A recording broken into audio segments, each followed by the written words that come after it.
Hello students, मैं doctor Naresh Chandnani स्वागत करता हूं आपका हमारे YouTube channel NK online learning में। आप देख रहे हैं online lecture series on engineering mathematics 1। Now we come to monotonic sequence.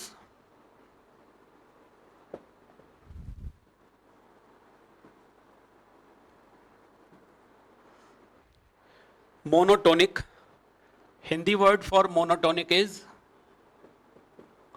एक दिष्ट। एक दिष्ट मीन्स एक दिशा में चलने वाला।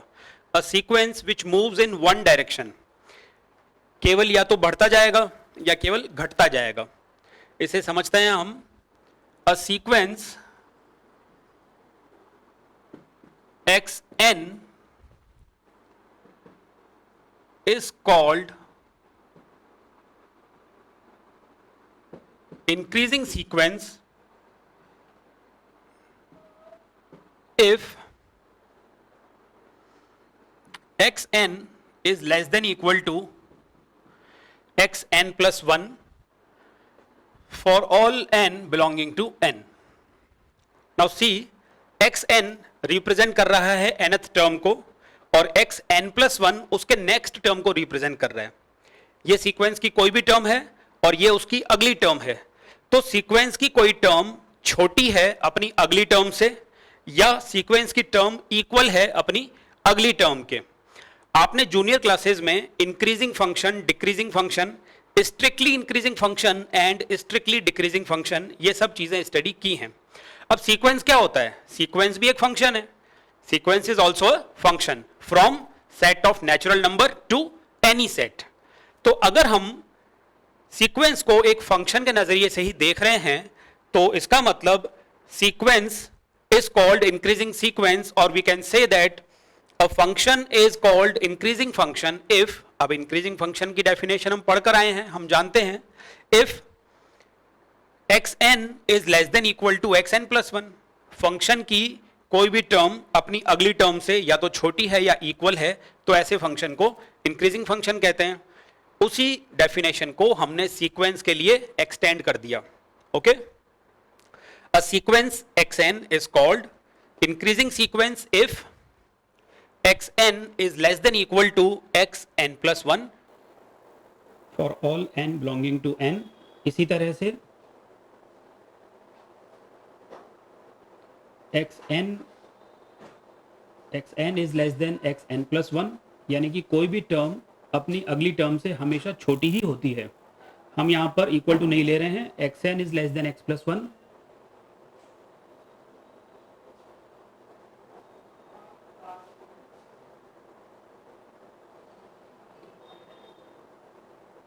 एक दिष्ट वर्धमान।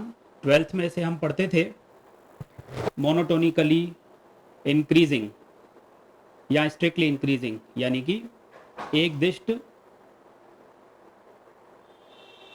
याद आया आपको? एक दिष्ट वर्धमान, तो उसी को इंग्लिश में कहते हैं मोनोटोनिकली। मोनोटोनिकली मींस एक डायरेक्शन में जाने वाला, एक दिष्ट। इंक्रीजिंग यानी कि वर्धमान, तो लगातार एक ही डायरेक्शन में बढ़ने वाला फंक्शन, एक ही डायरेक्शन में बढ़ने वाला सीक्वेंस, उसे हम क्या कहते हैं? मोनोटोनिकली इंक्रीजिंग या फिर strictly increasing. Okay, similarly such definition can be written for decreasing sequence also. A sequence xn is called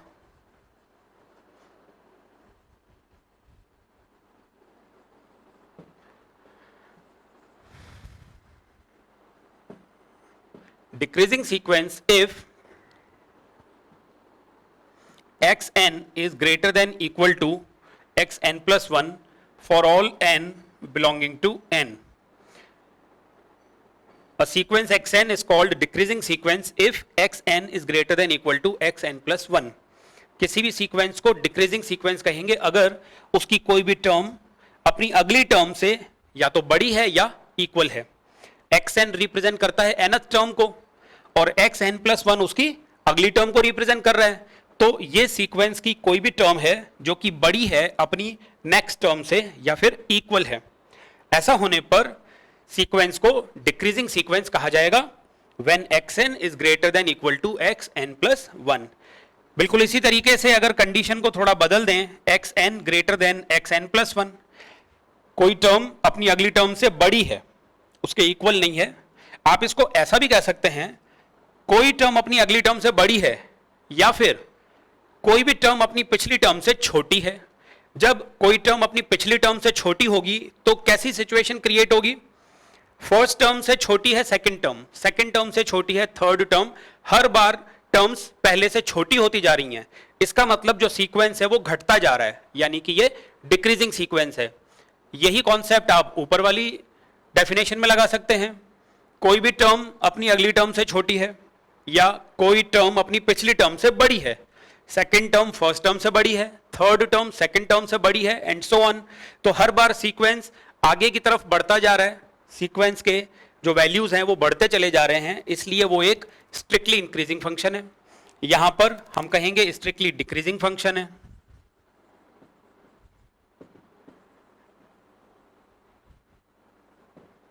okay, और वी कैन राइट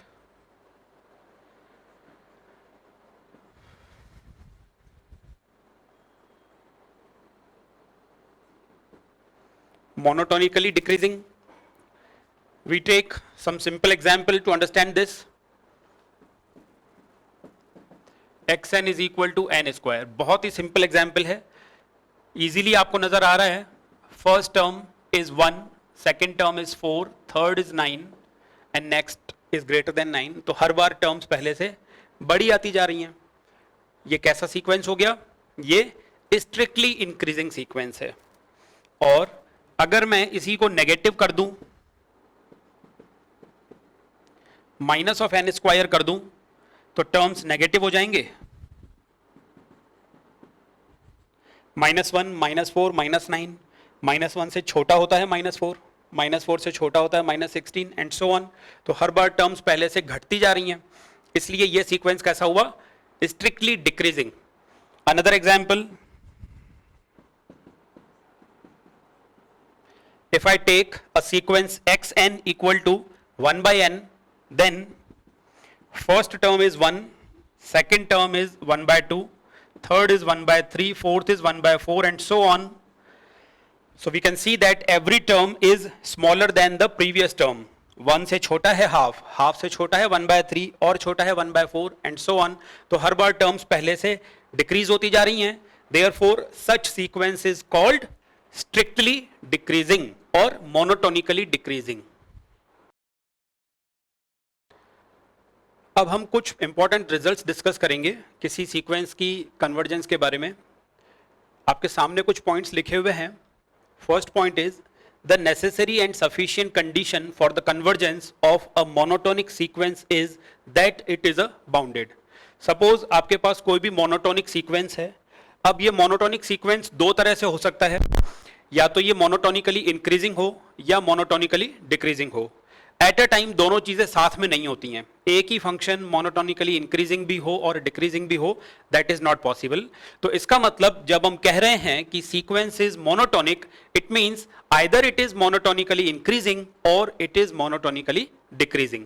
ठीक है, तो अब हमारे पास एक मोनोटोनिक सीक्वेंस है। अगर ये मोनोटोनिक सीक्वेंस बाउंडेड है, इट मींस ये कन्वर्ज करेगा। कोई भी मोनोटोनिक सीक्वेंस अगर बाउंडेड है, मान लीजिए कि मोनोटोनिकली इंक्रीजिंग है। अगर मोनोटोनिकली इंक्रीजिंग है तो हर एक टर्म लगातार बढ़ती जा रही है और बढ़ते बढ़ते वो कहीं पर बाउंड हुई, यानी कि उसका अपर बाउंड एग्जिस्ट करेगा। अगर वो बाउंडेड है, बाउंडेड कब कहा जाता है सीक्वेंस को? जब लोअर बाउंड और अपर बाउंड दोनों एग्जिस्ट करते हैं। अब इसका लोअर बाउंड तो पहले से है, तभी तो लगातार वैल्यूज बढ़ती जा रही हैं, कहीं ना कहीं से स्टार्ट हुई होंगी और लगातार इंक्रीज होती गई। तो इसका मतलब बाउंडेड बिलो ऑलरेडी है, नीचे से सीक्वेंस पहले से बाउंडेड है। अब अगर वो ऊपर से भी बाउंडेड हो गया तो इसका मतलब ये हुआ कि बढ़ते बढ़ते वो फाइनली एक अपर बाउंड तक पहुंच गया और बाउंडेड अबव हो गया। तो ऐसी सिचुएशन में जो वो सीक्वेंस है, वो सीक्वेंस किसी न किसी नंबर तक जाकर के कन्वर्ज किया होगा, किसी न किसी पर्टिकुलर नंबर पर जाकर रुका होगा। इट मींस वो कन्वर्जेंट सीक्वेंस हो गया। A monotonically decreasing sequence which is bounded below converges, a monotonically increasing sequence which is bounded above converges. तो इन पॉइंट्स में वही बात लिखी हुई है जो पॉइंट फर्स्ट में है, उसी को ये और ज्यादा एक्सप्लेन कर रहे हैं. Second point is monotonically decreasing sequence. Sequence कैसा है? मोनोटोनिकली डिक्रीजिंग है, मतलब लगातार सीक्वेंस की वैल्यूज घटती जा रही हैं. तो उसकी हमारे पास एक सबसे बड़ी वैल्यू तो है, फिर लगातार वैल्यूज घटती गई और घटते घटते वो किसी एक पर्टिकुलर नंबर तक पहुंच गई, क्योंकि हमें ऐसा बताया गया है कि सीक्वेंस इज बाउंडेड बिलो. अगर सीक्वेंस नीचे से बाउंडेड है तो इसका मतलब किसी एक पर्टिकुलर नंबर से और ज्यादा वो नीचे नहीं जा सकती हैं. स्मॉल के एग्जिस्ट कर रहा होगा तो उस केस में भी वो सीक्वेंस कन्वर्ज कर जाएगा उस पर्टिकुलर नंबर तक. A monotonically increasing sequence which is bounded above. अब सीक्वेंस कैसा है? मोनोटोनिकली इंक्रीजिंग, यानी कि लगातार टर्म्स बढ़ते जा रहे हैं, इंक्रीज होते जा रहे हैं, और इंक्रीज होते होते सीक्वेंस जो है बाउंडेड अबव हो गया, यानी कि कैपिटल के यहां पर एग्जिस्ट कर रहा है. रियल नंबर कैपिटल के इस तरह से है कि सीक्वेंस के सभी टर्म के से छोटे हैं, तो इसका मतलब ये जो सीक्वेंस है कैपिटल के की तरफ कन्वर्ज कर गया. जैसे जैसे आप n को बढ़ाते जा रहे हैं वैसे वैसे सीक्वेंस के टर्म बढ़ते तो जा रहे हैं, लेकिन कैपिटल के पर आकर रुक गए, तो इसका मतलब वो कैपिटल के से और ज्यादा आगे नहीं बढ़ेंगे. तो इसका मतलब ये हुआ कि सीक्वेंस कैपिटल के को कन्वर्ज कर गया. If an and bn are two convergent sequences then their sum is also a convergent sequence. ये आप लिमिट की डेफिनेशन से जान सकते हैं. आपको पता है कि अगर दो अलग अलग फंक्शंस की an और bn दो अलग अलग फंक्शंस हैं, उनकी लिमिट फाइनाइटली एग्जिस्ट करती है, तो उन फाइनाइट लिमिट्स का सम भी फाइनाइट हो जाएगा. और ऐसी सिचुएशन में हम कह सकते हैं कि इस पूरे सीक्वेंस की लिमिट फाइनाइटली एग्जिस्ट करेगी, यानी कि ये सीक्वेंस भी कन्वर्जेंट होगा. अब हम एक एग्जाम्पल की बात कर रहे हैं. bn is equal to n upon 1 plus n square, where n is natural number. We have to discuss the monotonicity and convergence of the sequence bn. तो सबसे पहले bn is equal to n upon 1 plus n square and bn plus 1 is equal to n plus 1 upon 1 plus n plus 1 whole square. Therefore bn plus 1 minus bn. Next term में से previous term minus करेंगे.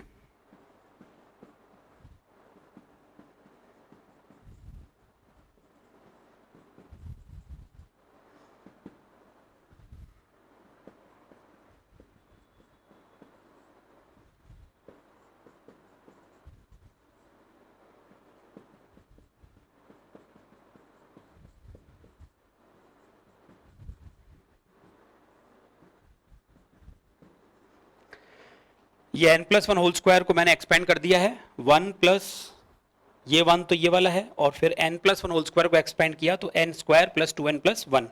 इसे simplify करेंगे.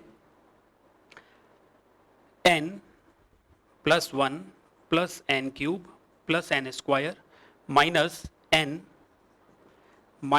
Cube minus 2n square minus n upon 1 plus n plus 1 whole square into 1 plus n square. Now that is equal to, यहाँ पर देखिए आप, ये n और माइनस n कैंसिल हो जाएगा, n क्यूब और माइनस n क्यूब कैंसिल हो जाएगा, और हमारे पास बाकी बचेगा 1 minus n square minus n divided by 1 plus n plus 1 whole square into 1 plus n square. Now you can decide whether this quantity is positive or negative. आप अंदाजा लगाइए ये पॉजिटिव है या नेगेटिव. जो डिनोमिनेटर है पूरी तरह से पॉजिटिव है, क्योंकि n नेचुरल नंबर है, 1 से छोटा कभी होगा नहीं, तो नीचे वाली क्वांटिटी पूरी तरह से पॉजिटिव है.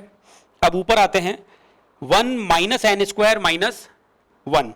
अगर आपने n की मिनिमम वैल्यू 1 भी पुट की तब भी आपको मिलेगा 1 माइनस 1, यानी कि ऊपर बचेगा -1. और जैसे जैसे n की वैल्यू 1 से बड़ी पुट करते जाएंगे ये और ज्यादा नेगेटिव होता जाएगा.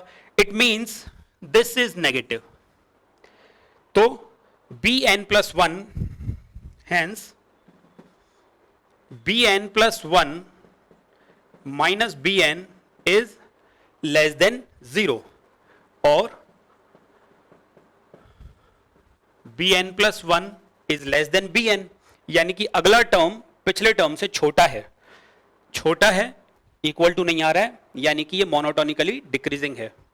So the sequence is monotonically decreasing. Okay, bn is monotonically decreasing. एक और चीज जो बहुत ही क्लियरली यहां नजर आ रही है,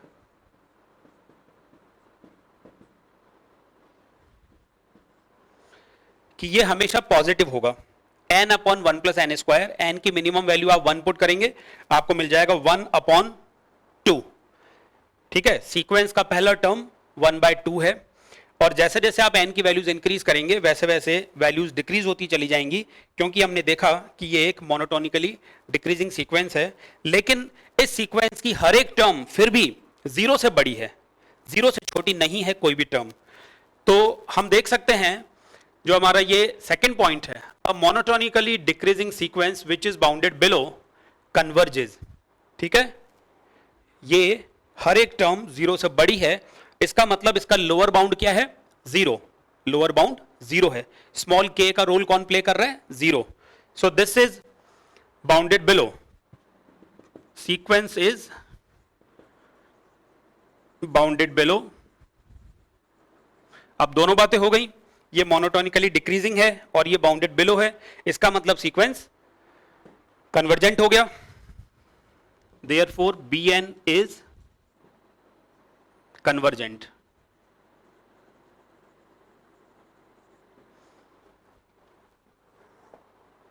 और अगर ये कन्वर्जेंट है तो ये किसी फाइनाइट क्वांटिटी की तरफ कन्वर्ज करेगा. Limit n tends to infinity, bn is equal to limit n tends to infinity n upon 1 plus n square. Simplify करेंगे, नीचे से n स्क्वायर कॉमन आ जाएगा, हमें मिल जाएगा 1 अपॉन n स्क्वायर प्लस 1.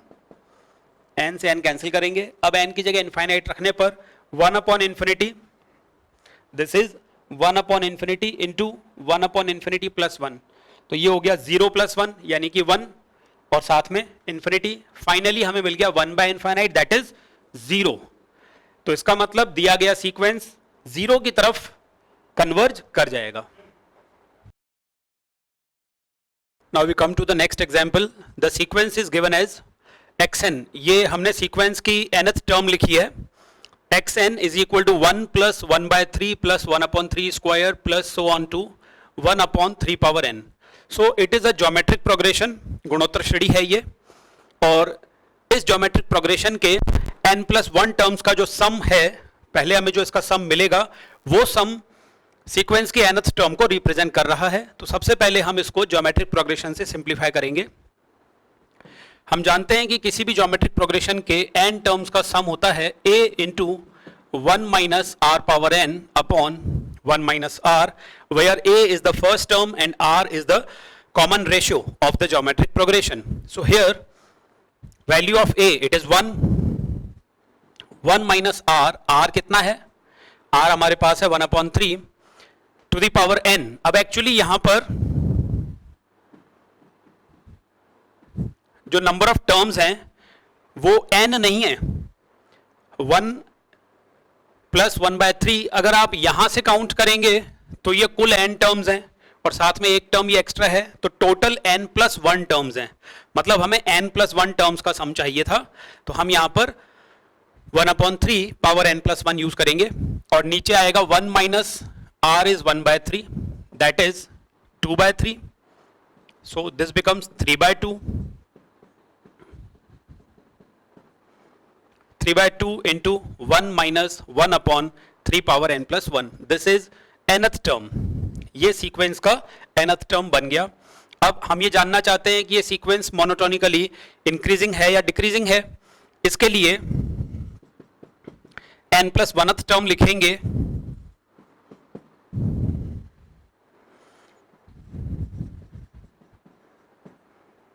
तो हमें मिल जाएगा 3/2 into 1 minus 1/3 n plus 2।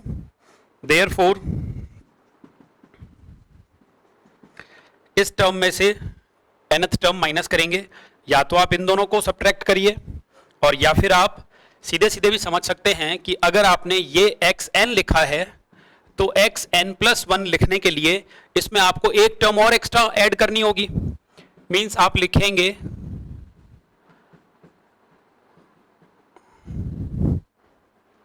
1/3 power n, तो इसके पहले रहेगा यहां पर, और एक आपने एक्स्ट्रा टर्म और ऐड कर दी है, दैट इज 1/3 n प्लस 1। तो जब इसमें से इसको माइनस करेंगे यहां तक के टर्म्स खत्म हो जाएंगे, आपके पास लास्टली बचेगा 1/3 n plus 1,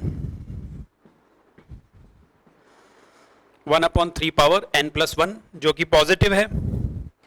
it means xn plus 1 minus xn is positive, or I can say that n plus 1th term is greater than nth term। अगली टर्म बड़ी है पिछली टर्म से, so sequence is monotonically increasing।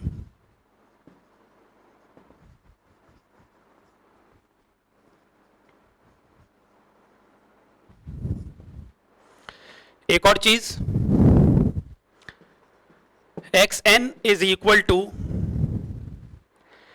3/2 into 1 minus 1/3 power n plus 1। अब क्योंकि ये positive value है लेकिन ये 1 से छोटी है, तो 1 माइनस 1 से छोटा कोई नंबर करेंगे, ये पूरी क्वांटिटी 1 से छोटी हो जाएगी।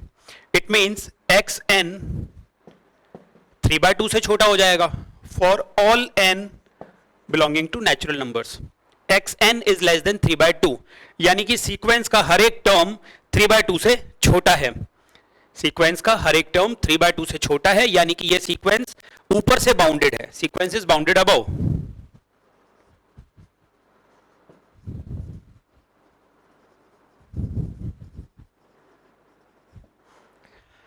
सीक्वेंस मोनोटोनिकली इंक्रीजिंग है और ऊपर से बाउंडेड है। तो जैसा कि अभी हमने कुछ इंपॉर्टेंट रिजल्ट्स डिस्कस किए थे, उसके अकॉर्डिंग ये सीक्वेंस एक कन्वर्जेंट सीक्वेंस होगा। Therefore xn sequence is convergent. ये सीक्वेंस कैसा है? ये कन्वर्जेंट सीक्वेंस है। अब रही बात इसके लिमिट निकालने की,